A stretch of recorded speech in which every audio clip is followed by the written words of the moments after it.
Good morning, sixth grade Tech Lit students. First off, look at kittens. These are my new kittens. This one is Edna. Say hi, Edna. And then this one is Gertrude. Say hi, Gertrude. They're a little squirrely this morning. I don't think they like being on the camera. Hang on, I'm gonna go put them back to bed.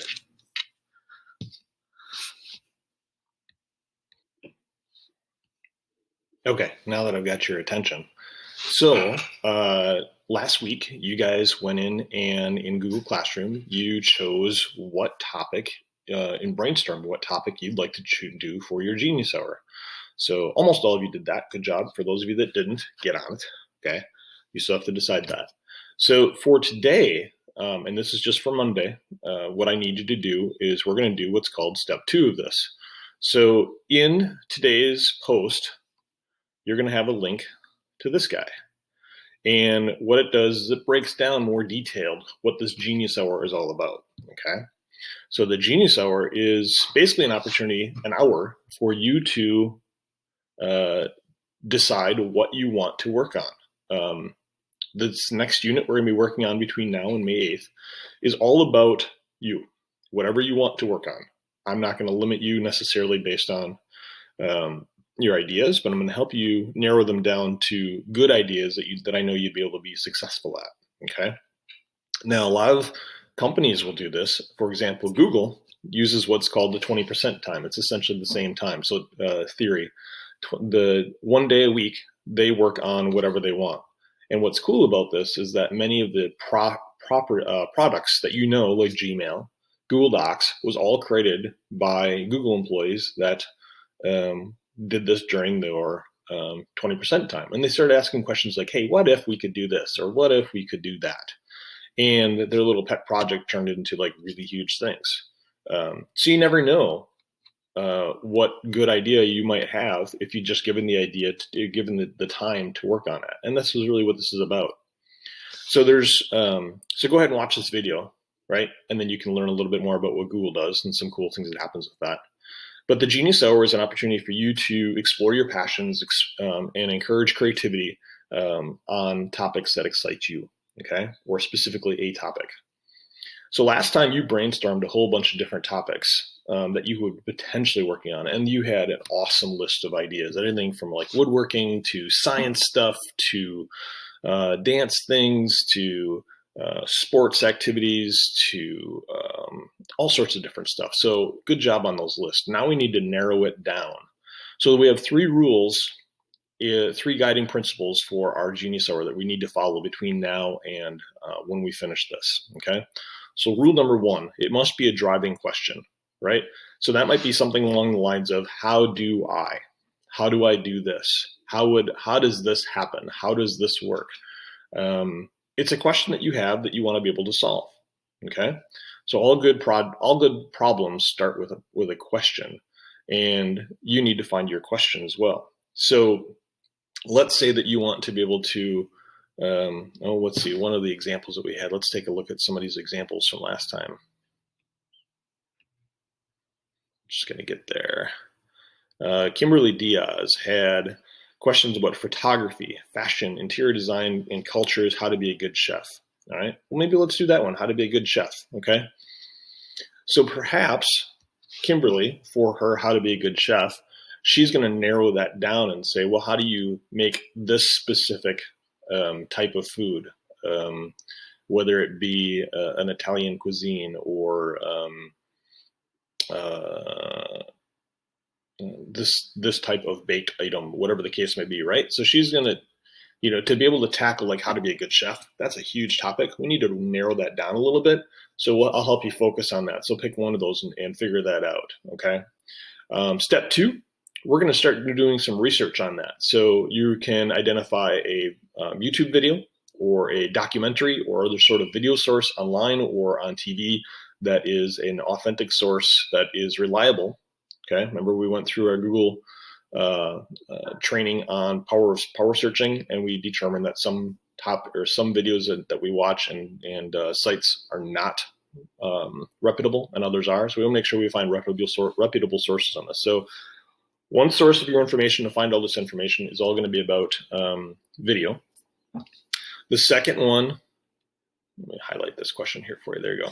Your second could be text, or should be text, so it might be an online, a website that has more information about it, a physical book, right? You know, a book with like paper, remember those? Maybe a magazine, some sort of textual resource, okay? And then the third is your choice. It could be more text, it could be another video, it could be all sorts of things. And if you want extra credit, interview somebody, right? So going back to Kim's idea, if she wants to be a chef, that's one of her items, and if she decides to focus on that, well, we could put her in touch with a chef.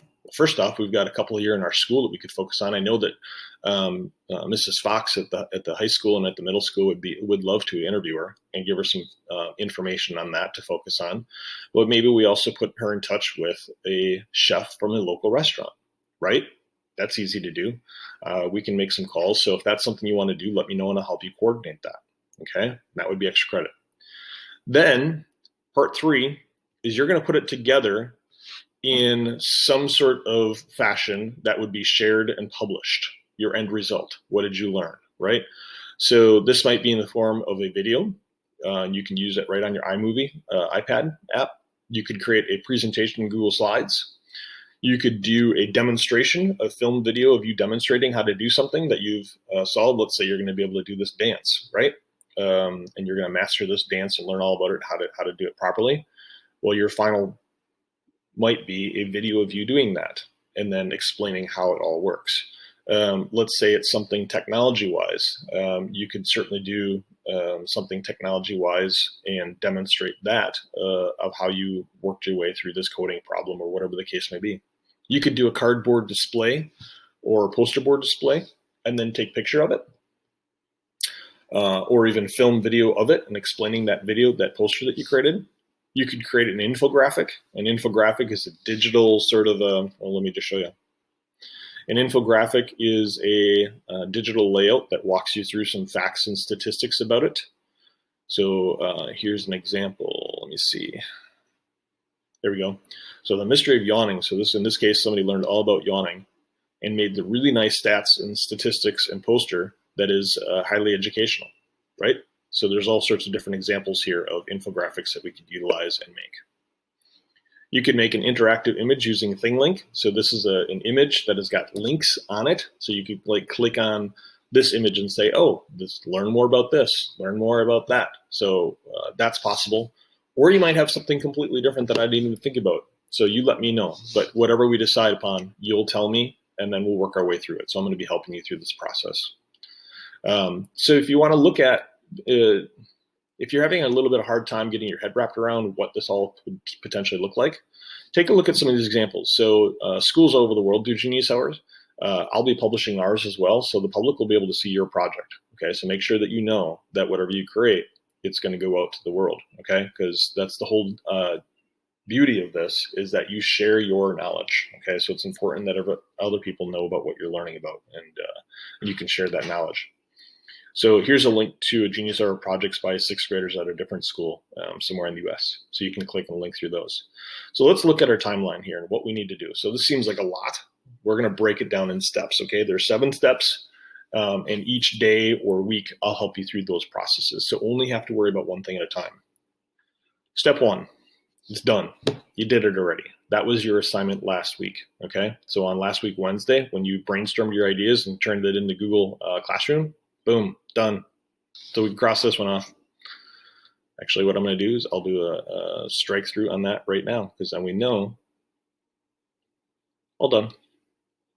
Step 2, narrow down your ideas onto a single topic. Okay, so that's going to be due tomorrow. That's all we're going to be worrying about for tomorrow, is just narrow ideas. So you go back to your list, pick one, maybe talk to your parents and family about it and what you think that you might be able to accomplish. You can certainly email me if you're like, hey, what do you think? Which one should I focus on? I'll walk you through that. But for tomorrow, narrow your idea down to one topic, and I'll respond back with some tips and some ideas. That's your assignment for tomorrow. Just do that in a Google question. I'll have that posted right here for you to do, okay? And then starting then tomorrow, we'll start working through the research. April 27th, we'll outline our solution. April 29th, we'll decide how we're going to share what we learned. April 30th through the 7th, that last week, we're going to build it on. We'll build your final project, and then it'll all be due on May 8th. So all you have to do is worry about one thing at a time. We'll cross off the ones when we're done. Okay. So right now you're on this part. So your job for tomorrow in Google Classroom, you're going to have this question number 2, Genius Hour number 2. And these, by the way, number 2, all coordinate, and number 1 with these steps. So here's what we're doing there. Oh, there we go. So you're going to watch this video, which you did. Good job for watching this video.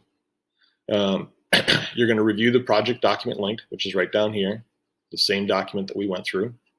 Okay. And then you're going to answer this question. Go back and take a look at the Genius Hour question number 1 from last week. Look at your choices and decide which one, or you can come up with a new one if you don't like these choices anymore, and pick which one you'd like to focus on for your Genius Hour project.